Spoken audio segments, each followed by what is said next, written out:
오늘은 마태복음 21장 28절로 31절 말씀을 가지고 나는 가치가 없다 라는 제목으로 말씀을 나누겠습니다.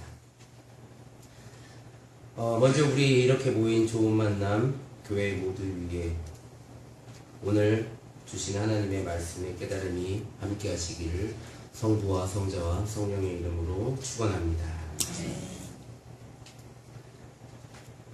우리 다 긴장하셨죠? 제가 오늘 그 예능교회 앞에 그 마을버스하고 그 K5 차하고 이렇게 사고가 났더라고요. 그래서 터널도 계속 막혀가지고 저도 되게 많이 긴장을 하고 왔습니다.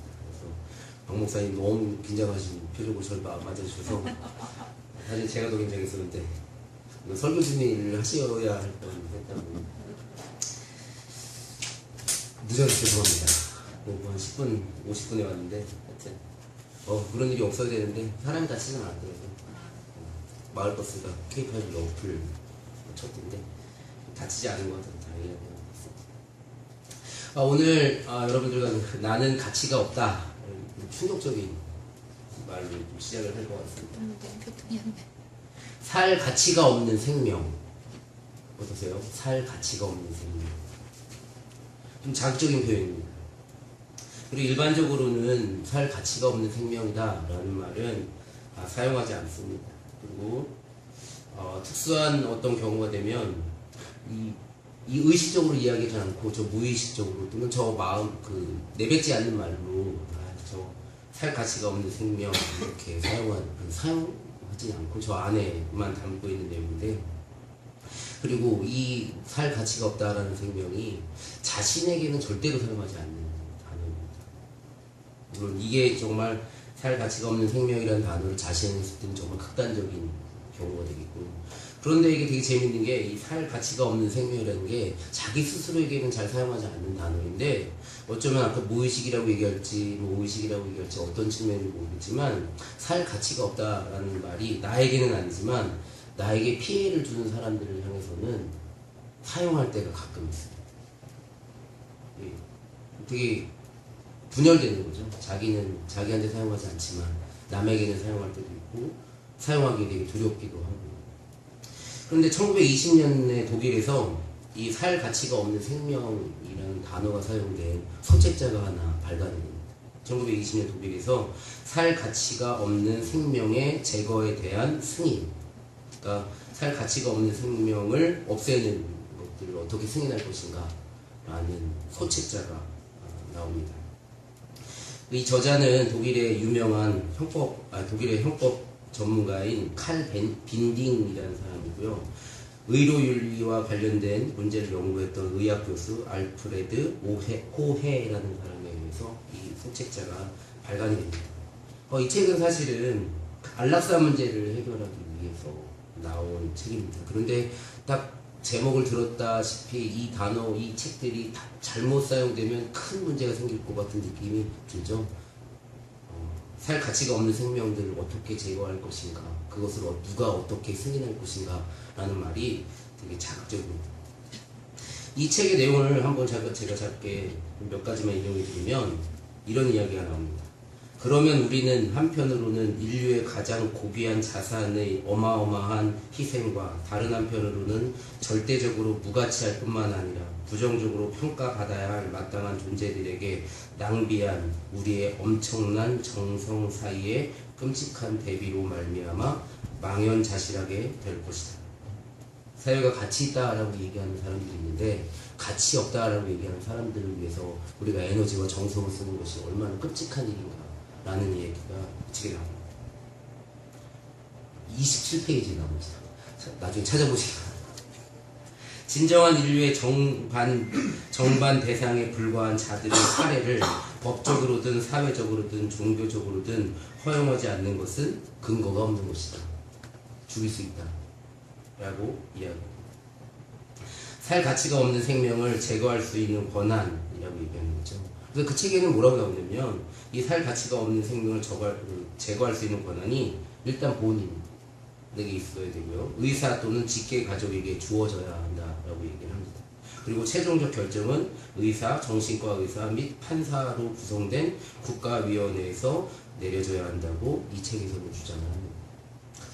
아까 강 목사님 얘기할 때 그 판사가 별로 객관적이지 않다는 생각이 들어가지고 좀 잠깐 두렵다는 생각이. 근데 독일에서는 그랬다라고 얘기합니다. 그리고 이 이야기가 잘못 사용되는 경우가 이제 유태인이나 집시나 이런 사람들이 2차 대전 때 죽일 수 있는 근거로 얘기한 건 아닌데 사용될 수 있는 가능성이 농후했던 겁니다. 이 이야기는 제가 한 얘기는 아니고요. 아감벤이라는 사람이, 조르조 아감벤이라는 사람이 이탈리아 철학자인데요. 1940년대에 태어나셨고 지금 살아계신 그 이탈리아 철학자입니다. 이 사람이 쓴 호모사케르라고 얘기하는 책에 인용된 내용입니다. 이 아감벤은 이 호모사케르라는 책에서 우리에게 이렇게 묻습니다. 빈등의 의견에 동의하십니까? 라고 질문합니다. 근데 사실 아감벤은 이 빈딩이 주장하고 있는 것에 대해서 옳고 그름에 대한 이야기를 하는 것이 아니라 이런 승인, 제거한다라고 얘기하는 승인, 어떤 기준을 세우고 제거한다라고 얘기하는 그 승인이 그냥 뭐 안락사 이런 문제일 뿐만 아니라 정치 철학적으로도 생각해야 할 부분이 있다라고 얘기합니다. 바로 경계선이라고 얘기하는 것을 설정하는 문제입니다. 그래서 이 경계선이라고 얘기하는 것은 경계선 너머에 있는 사람들은 어떤 법적 가치도 갖지 못하고 이러한 생명을 죽여도 된다라고 얘기하는 경계선이라는 것이 분명하게 정치, 사회적으로 분명하게 안락사, 의료 문제뿐만 아니라 경계선이 우리에게 거지고 있다라고 얘기합니다. 그래서 법적으로 보호받을 수 있는 사람이라고 얘기하는 경계선을 거놓고 법적으로 보호받을 수 있는 사람과 법적으로 보호받지 못하는 사람들이 오늘 우리에게 현존하고 있다라고 얘기합니다. 의료라고 얘기하는 것을 넘어서 끊임없이 우리에게 경계선을 만들고 어떤 기준을 세우고 경계선을 만들고 적용되고 있다라는 것을 아감벤이 지적합니다. 이 호모사케르라고 얘기하는 단어는 원래 의미는 로마에서 사용하는 개념인데 사케르라고 얘기했으니까 성스러운 자라는 단어거든요. 그런데 현실에서는 이 호모사케르라는 말을 쓰면서 로마에서는 불결한 제수들한테 이 호모사케르라는 단어를 사용합니다. 이 호모사케르는 로마법에서 희생양으로 삼을 수는 없지만 그를 죽여도 살인죄가 성립되지 않는 사람들을 말합니다. 아감벤에 따르면 그들은 희생제의 제물이 되볼 수 없고 반대로 누군가 그들을 죽여도 그 행위는 처벌받지 않는다라고 얘기합니다. 그리고 그리스의 도시국가에서는 사회 정치적 삶을 사는 사람들을 비오스라는 단어를 사용하고요. 단순한 생물적인 삶밖에 못 사는 사람들을 조에라고 얘기합니다. 그렇게 이야기하면 호모사케르라고 얘기하는 사람들을, 로마의 사람들을 그리스의 도시국가의 사람들로 나누면 법적인 권리를 가지고 있는 사람들, 물론 의무가 있죠. 그 의무를 수행해서 법적인 권리를 가진 사람들인 비오스가 아니라 그냥 생명만 유지하는, 그렇지만 내치지 않는 이 조회라고 얘기하는 사람들로 아감벤은 이야기합니다. 그리고 아감벤이 또 재미있는 하나의 개념을 얘기하는데 포함적 배제라는 단어를 철학적으로 사용합니다. 근대 정치에서는 천부인권이나 인권법, 자연법이다라고 얘기하는 이런 개념들을 가지고 국가 안으로 조회들 있잖아요. 그냥 생명을 가지고 있는 사람들을 국가 안으로 이제 끌어들이게 됩니다.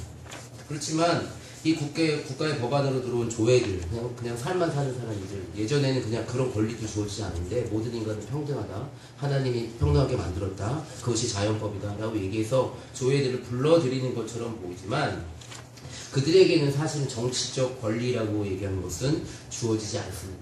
그래서 포함된 배제라는, 포함적 배제라는 말을 씁니다. 그들을 근대 국가에서 불러들이긴 했지만 그들에게는 절대로 권리를 주지는 않는 이런 사람들, 뭐 조회를 불러들이긴 했지만 근대 국가에서 그들에게 주지는 않았다, 권리를 주지는 않았다라고 얘기하죠. 그래서 사실 이 이야기는 근대 국가에서, 근대 정치에서 정치적 권리를 보장받는 사람들과 정치적 권리를, 어떤 권리도 보장받지 못한 그 권리를 박탈당한 사람들, 이렇게 나눌 수 있다라고 얘기합니다. 그리고 정치적 권리를 가진 사람들은 후자에 비해 그 박탈당한 사람들에 비해서 수직적으로 위아래 놓이게 된다라고 이야기합니다. 예전에는 사실은 이 아감벤의 이야기 전에는 사회를 나눌 때 정치적으로 얘기할 때 적과 동지를 나누는 이야기를 했었습니다. 이 사람들은 나의 적이다, 동지다 라고 얘기하는 이런 개념 이렇게 사용했었는데, 이 아간베는 조금 새로운 개념들을 얘기하는 거죠. 우리 사람 내부에 수직적으로 차별하고 있는 것이 있다라고 얘기하는 거고, 비오스가 있고 조회라고 얘기하는 게 오늘날 여전히 현존하고 있고, 두려운 것은 뭐냐면 정치 권력을 가졌다라고 얘기하는 비오스들이 언제나 자기네가 조회가 될까봐 되게 두려워한다라고 얘기합니다. 그래서 이 조회가 되지 않으려고 무던하게 애를 쓰고 그렇게 살아가고 있다라고 얘기합니다. 그리고 이 비오스가 이 체제에 있잖아요. 자기가 그러한 약간 불평등한 이런 사회에 있음에도 불구하고 조회로 떨어질까봐 두려워서 그 체제를 유지하려고 든다라고. 오히려 그 체제를 깨는 것이 아니라 유지하려고 들고, 또 조회는 사실은 또 그 안에서 비오스가 되려고 애를 쓰고, 뭐 우리식으로 이야기하면 왕따를 당하지 않으려고 왕따시키는 거, 뭐 이 정도 얘기하면 될 거예요. 오늘 본문에 두 아들의 비유라는 제목을 가진 예수님의 이야기가 나옵니다. 아까 우리 본문을 다 읽었지만 포도원을 가진 아버지가 있었습니다. 포도원을 가진 아버지가 어느 날 큰아들에게 일을 하라고 가라고 이야기를 하죠. 그러자 큰아들이 싫습니다 아주 분명하게. 그러고 나서 뭐 하여튼 무슨 이유인지 큰아들은 싫습니다라고 얘기했지만 포도원에 가서 일을 합니다. 그리고 둘째 아들한테도 똑같은 이야기를 하죠. 포도원에 가서 일 좀 해보렴, 일 좀 하렴 라고 얘기했더니 포도원에 가서 네 알겠습니다. 근데 제가 가지고 있는 성경에는 내 주님이라고 얘기하는데 여기는 아버지라고 얘기 나오네요. 제가 카톨릭 성경으로 죄송합니다. 제가 가지고 있는 성경에는 내 주님이라고 나오는데 여기는 아버지라고 얘기합니다. 그리고 가지 않습니다. 진짜. 그랬더니 예수님께서 말씀하시죠. 그러면 누가 아버지의 뜻을 따른 사람이냐라고 얘기했더니 싫습니다 라고 얘기했지만, 가서 이런 사람들 바로 큰아들이 바로 하나님의 그 아버지의 뜻을 행한 사람입니다 라고 얘기하고, 예수님은 곧이어서 세간원이나 창녀들이 너희들보다 하나님의 나라에 먼저 들어갈 것이다 라고 얘기하죠. 사실 제 성격은 큰아들에 가깝습니다. 뭐 제가 실천을 잘한다는 의미가 아니라 모든 일에 사실은 좀 부정적인 이야기가 많습니다. 그래서 싫습니다라는 이야기를 더 먼저 하고, 그리고 나서 꾸역꾸역 가가지고 하고, 그래서 뭘 하고 나서 칭찬도 제대로 못 받고 싫습니다만 기억이 나가지고, 누구처럼 사실은 숟가락만 얹어도 되는 일이 있을 때 숟가락만 얹어도 되는데 숟가락 얹는 걸 잘 못하고, 일은 일대로 다 하고 욕은 욕대로 먹고 하는 뭐 이런 성격인데, 저를 보면서 저를 보는 듯한 생각이, 저는 다 둘째 아들이지만 그런 생각이 들어요. 일반적으로 이 성경 보면 어떻게 이해하냐면요, 하나님의 나라라고 얘기하는 거지 선포될 것이고 그것을 믿는 사람들이 하나님 나라에 들어갈 것이다. 그러니까 여러분들이라고 얘기하는 바리새인들이나 일반적인 유대인들보다 세리와 청년들이 더 철저하게 믿어서 하나님의 나라에 들어갈 것이다 라고 얘기하는, 그렇게 보통 설교가 되어집니다. 그런데 좀 다르게 한번 읽어보고 싶다는 생각이 들었어요. 오늘 이 세관원이라고 얘기하는 사람들과 창녀라고 얘기하는 사람들이 있잖아요. 이런 사람들이 그 당시 사회에서 어떤 사회적 지위를 가졌을까라고 생각해보면, 우리 자주 이야기하잖아요. 우리 세리라고 얘기하는 사람, 세관원이라는 사람들은 로마를 위해 세금을 걷던 사람들이었고요. 그것들을 되게 분노하는 사람들도 되게 많이 나타나거든요. AD 6세기 정도가 되면 유다라는 사람이 나타나는데, 어떻게 우리가 로마에 세금을 냈습니다라고 세금 거부 운동을 시작하는 여신당원이라고 얘기하는 사람들이 있는데, 그래서 로마에 저항하는 사람들도 나타나긴 하거든요. 그렇지만 대다수의 유대인들은 그냥 로마의 법이라고 얘기하는 로마의 세금을 걷게 되는데, 그 세금을 걷는 중심에 바로 이 세관원이라고 얘기하는 사람들이 있죠. 오늘 표현으로 얘기하면 그냥 매국노라고 얘기하는 사람이고요. 창녀라고 얘기하는 사람은 더더욱이나 얘기하기 좀 그렇죠. 그 당시에 가장 어려운 사람들이라고 얘기할 수 있는 사람들이 있죠. 오늘 입에 담기 좀 불편한 이런 내용인데요. 근데 여기서 저는 아간벤의 경계선이라고 얘기하는 단어를 봅니다. 우리 자주 얘기하는 것처럼 유대인들은 엄청나게 강력한 율법이라고 얘기하는 게 있잖아요. 근데 이 율법이라고 얘기하는 것이 잘 생각해보면 율법으로 인해 선택된 사람들이 있고 배제되는 사람들이 있다라고 얘기합니다. 예수님이 오셔가지고 나는 율법을 폐하러 온 것이 아니라 완성하러 왔다라고 얘기하는 건데, 정말의 율법이라고 얘기하는 것은 어떻게 하면 사람들을 구원해낼 것인가, 해방시켜낼 것인가 라고 얘기하는 율법이어야 하는데, 그 당시에 유대인들이 사용하고 있는 율법은 철저한 배제라고 얘기합니다. 어디를 가나 예수님에게도 안식일에 병 고치는 것이 가능하냐, 먹는 게 가능하냐 라는 이런 질문들은 뭐냐면, 난 안 먹고 있다, 난 아무것도 하지 않고 있다. 율법을 그대로 지키고 있다. 그렇지만 너희는 하지 않는 사람들이다. 너희들은 이 율법 안에 들어오지 않는 사람들이다. 라고 얘기하는 거예요. 그런데 절대로 또 이 유대인들이 그들을 내치진 않습니다. 왜냐하면 그들이 없어지면 어떤 문제가 생기냐면 자기들의 의로움이나 자기들이 율법을 따르고 있다라고 얘기하는 것이 드러나지는 않습니다. 그러니까 그 배제라고 율법이라고 얘기하는 자기들만 지킬 수 있는 그 율법이라는 걸 만들어 놓고 그 율법을 지킬 수 있는 자기들은 성스럽고 깨끗하고 하나님 보기 아름다운 사람이고 의로운 사람이라고 얘기하고 그 바깥에 있는 사람들은 다 죄를 받은 사람이고 병을 걸린 사람들은 그 너의 죄 때문이라고 이야기하고 세관원이나 세리, 세관원이나 창녀나 이런 사람들도 말할 것도 없겠죠. 그들은 어떻게 보면 그 자기들이 만든 율법에 의해서 배제된 사람들을 보면서 오히려 만족함을 얻을 수도 있지 않았을까라는 생각을 해봅니다. 그래서 사도 바울이 로마서 7장 10절에 보면 나는 죽었습니다. 그래서 나를 생명으로 인도해야 할 그 계명이 도리어 나를 죽음으로 인도한다는 것이 드러났습니다. 라고 이야기를 하기까지도 합니다. 그 율법이라고 이야기하는 것이 과연 우리를 살리는 것인가? 아니면 그 율법이 우리를 배제시키고 있는가? 그래서 율법을 지킬 수 있는 사람과 지킬 수 없는 사람들. 오늘날 교회에서 이런 얘기 많이 하잖아요. 저희 교회가 그게 좀 덜하긴 하지만 주일 성수라고 이야기하는 단어 있잖아요. 그런 얘기할 때 물론 저는 주일날 예배를 드리는 게 맞다라고 생각을 합니다. 그렇지만 제가 오면서도 버스 운전하시는 분들, 기사분들도 봤지만 그들은 그런 일들을 해야 그 일들을 해야 먹고 살 수 있는 사람들이고 그것이 얼마나 중요해요. 그렇지만 그런 거 고려 없이 그 주일 성수라는 기준을 갖다 대고 그것을 해야 한다라고 얘기하는 거 술 먹는 직업 있으면 그만둬라 라고 얘기하고 간편하게 간단하게 라고 얘기하는 것은 오늘도 이 배제라고 얘기하는 어떤 우리들이 만들어낸 배제 기준들 경계선 이런 것들은 여전하지 않을까라는 생각을 해봅니다. 예수는 사실은 하나님 나라라고 얘기하는 걸 이야기하죠. 하나님 나라는 사실은 새로운 나라입니다. 누군가를 위한 의로움이라는 단어를 얘기하는 나라가 아니라 그 기준을 철폐하고 그 경계선을 철폐하고 모든 사람들이 하나님의 자녀이고 하나님의 백성임을 선포하는 나라예요. 그 안에 불평등이 없고요. 그 안에는 어떤 사람들을 어떤 기준과 경계선으로 나누고 배제하는 그런 일들이 없는 나라가 바로 하나님의 나라가 아닐까라는 생각을 해봅니다. 오늘 여기서도 오늘 우리가 살고 있는 세상에서도 호모사케르라고 얘기하는 사람, 조회라는 사람, 세간원과 창녀를 오늘 우리도 만날 수 있습니다. 그렇게 경계선을 세우고 배제한 사람들. 학교에 있으니까 학교에서는 공부라는 경계선이 있습니다. 공부라는 경계선이 9단계로 있는데 사실 9단계는 별 의미가 없습니다. 9단계가 의미가 아니라 위와 아래로만 이렇게 딱 나눠지는 공부라는 기준이 있습니다. 이 공부라는 기준을 통과한 사람들은 가치 있는 사람들입니다. 공부라는 기준을 통과한 사람들은 학교의 명예를 빛내는 사람들이고요. 공부라는 기준을 통과된 사람들은 2월달쯤 2월 후반에 추가 모집까지 끝내면 플랜카드에 이름이 올라가는 사람들입니다.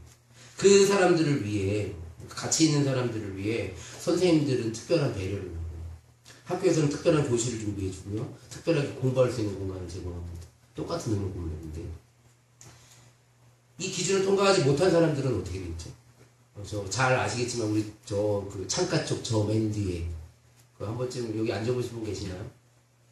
요번에 그 민주당 최고위원 되신 분 중에 하나가 직업반에 들어가셨다가 변호사가 되셔가지고 최고위원이 되신 분이 있다고 하는데 아마 그분이 그 뒤에 앉아 계신 창가 쪽 맨 뒤에 앉으셨던 분이 아닐까라는 생각을 하는데 그 창가 쪽 차지하고요. 그 밑에 숫자를 채워줍니다. 그들이 위에 올라갈 수 있는 그 밑에 숫자를 채워주는 사람들이 됩니다. 그렇지만 그들을 학교에서 내쫓진 않습니다. 그 안에 가만두고 공부라는 기준을 두고 그들이 있어야 그 아래에 있는 창가 쪽을 차지하는 아이들이 있어요. 그 위에 아이들이 존재하게 돼요. 재밌는 거는 그 위에 아이들이 되게 두려워합니다. 자기가 창가 쪽 저 맨 뒤에 앉을까봐 되게 두려워요. 전교 1등, 2등 하나만 떨어져도 벌벌벌벌 떱니다. 자기가 조회가 될까봐 두려워하고요. 배제될까봐 되게 두려워합니다. 또 한 부류의 사람들이 또 있습니다. 그 비오스라고 얘기하는 사람을 부러워하고요. 그래서 이 체제라고 얘기하는 거 있잖아요. 자기를 이렇게 나누는 정치 권력을 가진 사람과 권력을 가지지 않은 사람, 배려를 받는 사람과 배려를 받지 못하는 사람, 법적인 보호를 받는 사람과 법적인 보호를 받지 못하는 사람으로 경계선을 세우고 기준을 세우는 이 체제에 대해서 불만하거나 이것을 저항하기보다는 당연하게 받아들이고 학원과 독서실에서 그 특권을 얻기 위해 비오스가 되기 위해 열심을 다하는 또 우리의 아이들이 있습니다. 정규직과 비정규직의 모습도 한번 좀 얘기해 볼 만하죠. 제가 아이들한테 꿈을 물어보면 한 번쯤 말씀드렸었던 것 같은데 아이들한테 꿈이 뭐냐고 물어요. 앞으로 커서 뭐가 되고 싶냐? 제가 이번에 좋아하는 아이가 발골사가 된다는 아이가 있어가지고 이거 칭찬을 해야 되나 말아야 되나 이런 생각을 했었는데 근데 사실은 발골은 뼈 있잖아요. 고기 발골은 기계가 대체할 수 없는 일입니다. 근데 아이가 발골사가 됐거든요. 그 친구 되게 칭찬을 해줬었는데 근데 많은 아이들한테 꿈이 뭐냐고 싶으면 정규직이라고 얘기해요. 얼마 전 서울시가 지하철을 운영하는 서울교통공사 소속 무기계약직을 정규직으로 전환했는데 그때 청년 정규직이 그것을 반발하는 일입니다. 최근에 그 인천공항공사에서 외주 용역 노동자들 9천여 명을 정규직으로 하려고 얘기했더니 1,000여 명의 본사 정규직 노동자들이 반대하는 일이 나타납니다. 젊은 직원들이 공청회에서 불공정한 인사를 막아달라고 호소를 하고 비정규직이 정규직화되는 것이 불공정하다. 들어올 때 똑같은 게임을 하지 않았다. 불공정하다라고 얘기를 합니다. 그들이 들었던 손 팻말 내용입니다. 무임승차 웬 말이냐? 공정사회, 공정경쟁 이런 단어를 써놨습니다. 정규직과 비정규직 사이에서도 법적인 권리를 받는 사람들과 못 받는 사람들인데 밑으로 떨어질까 두렵고요. 그 비정규직은 또 올라가려고 하는데 그것이 어떤 의미인지 잘 모르고 올라가려고 해요. 학교는 사실은 성적 순으로 아이를 나누는 곳은 아니잖아요. 고등학교의 존재의 목적이 대학을 위해 있는 건 아니거든요. 고등학교의 존재의 목적은 고등학교가 있는 이유는 아이들을 키우는 곳이다라는 게 맞습니다. 사실은. 근데 그것을 잃어가고 있는 것이 너무나 안타깝다라는 생각입니다. 그리고 모든 사람들에게는 차별받지 않고 공정한 대우를 받을 권리가 있습니다. 같은 일을 한다면 최소한 비슷한 보상을 받아야 된다. 같지는 않더라도 비슷한 보상을 받아야 된다라고 얘기하는 것이 비정규직, 정규직보다 더 먼저입니다. 그것이 인간이 가지고 있는 보편적 권리라고 얘기를 해야 되지 않을까라는 생각을 해봅니다. 아이들을 성적으로 나누는 것이 아니라 그 아이들 모두 하나하나가 다 잘하나야 한다라고 얘기하는 걸 생각해야 되지 않을까. 도대체 이 가치를 나누는 것을 누가 만들었고 왜 만들었고 이것을 가지고 이득을 보는 사람들은 누구인지 이런 다툼이잖아요. 그 안에서 이루어지는 다툼. 공부 때문에 다투고 있는 우리 아이들 그 안에서 뭐 일자리 때문에 다투고 있는 정규직과 비정규직이라고 얘기하는 것이 너무나 가슴이 아픕니다. 아간베는 근대 민주주의의 평등성이라고 얘기하는 것에 대해 문제제기를 합니다. 근대 민주주의는 사실은 근대 민주주의에서 우리가 평등성이라고 얘기하는 것이 아까 그 조회들이라고 얘기하는 사람들 있잖아요. 일반적으로 조회들이라고 얘기하는 사람들이 투쟁을 통해서 싸움을 통해서 얻어냈습니다. 뭐 여성의 참정권이라든지 이런 것들이 다 투쟁을 통해서 싸움을 통해서 그 평등을 만들어냈는데 오늘날 이러한 지금 이루어지고 있는 이 불평등에 대해서는 왜 말하지 않는가라고 얘기하는 답답함이 있습니다. 오늘 이렇게 주어지는 그 불평등에 대해서 이 권력에 저항하지 않고 이 권력에 스스로 복종하고 있지 않는가. 그냥 그 체제에 대해서는 이야기하지 않고 오늘 우리끼리만 싸우고 그 체제를 스스로 복종하고 자발적으로 복종하고 있지 않는가. 그리고 어쩌면 진짜 이 불평등, 오늘 우리가 살고 있는 이 사회의 불평등의 가장 큰 문제는 불평등을 만든 권력보다 이 불평등에 자발적으로 복종하고 있는 우리가 더 큰 문제가 아닐까라는 생각을 합니다. 오늘 설교 제목이 나는 가치가 없다라는 제목입니다. 가치란 단어 의미를 좀 바꿔야 된다고 생각을 합니다. 누군가 만든 어떤 기준 있잖아요. 율법, 공부, 돈, 명예, 외모, 능력 이런 것들이 사람을 나눌 수 있는 기준일 수는 없습니다. 이 기준을 통해서 사람을 가치 있는 사람과 가치 없는 사람으로 나눌 수도 없습니다. 이러한 가치들은 이 가치 자체를 그냥 거부해야 합니다. 나는 가치가 없다는 말은 세상 사람들이 말하는 그 가치가 없다는 게 아니라 저에게는 그런 가치가 의미가 없습니다.